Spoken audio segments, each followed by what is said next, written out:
Hey everyone, I'm Dr. Michael Breus, the sleep doctor, and I'm here today to answer some of your questions about sleep.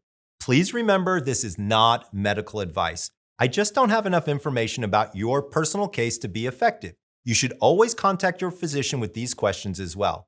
If you have a question that you'd like to see me answer, do me a favor, leave me a comment below or send me an email at askthesleepdoctor.com.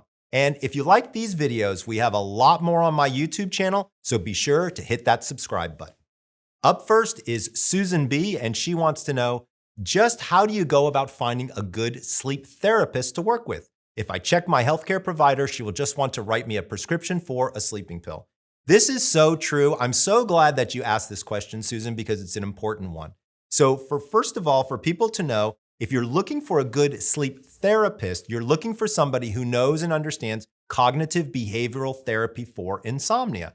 Generally speaking, this is a psychologist or a Ph.D. who's been trained in one of those. But it's still hard to find those people, so what do? If you go to the American Academy of Sleep Medicine website, at the top, there's a zip code map. If you put in your zip code, it will give you a list of all of the accredited sleep centers in the United States.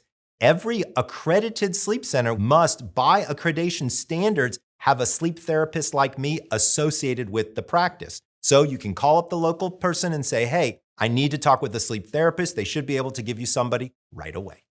Question number 2, Ray C. wants to know, every night when trying to go to sleep, I have numerous involuntary muscle contractions in the lumbar region.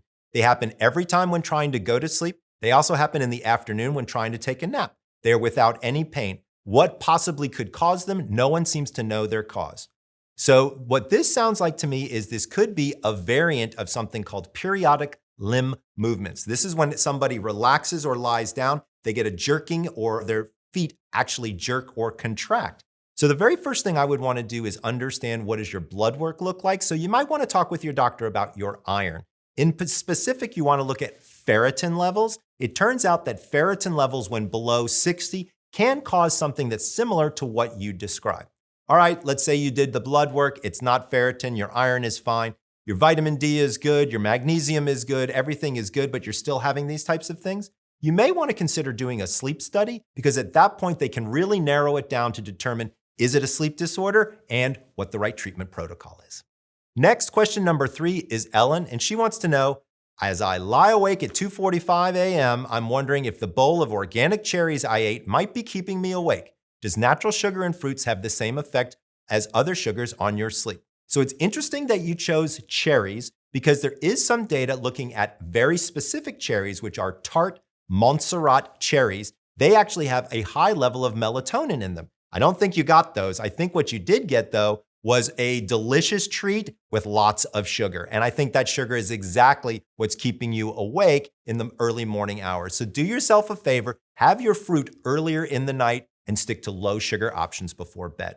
And finally, Joel O wants to know, because of my fear of the dark, I don't close my eyes for long and I won't fall asleep for a long time. What should I do? Well, here's the thing. If you are miserable because you can't fall asleep because you're afraid of the dark, why don't you just go to sleep with the light on? Nothing wrong with having a night light or even having the lights on in your room. Remember, light on in the room does decrease melatonin production, so you may not get the best sleep, but it's certainly going to be better than being fearful like that. The second thing I would consider doing is talking to a psychologist or a psychiatrist about your fear of the dark. At the end of the day, you may have a very good reason for being fearful of the dark, but to be fair, sleep really functions best in darkness.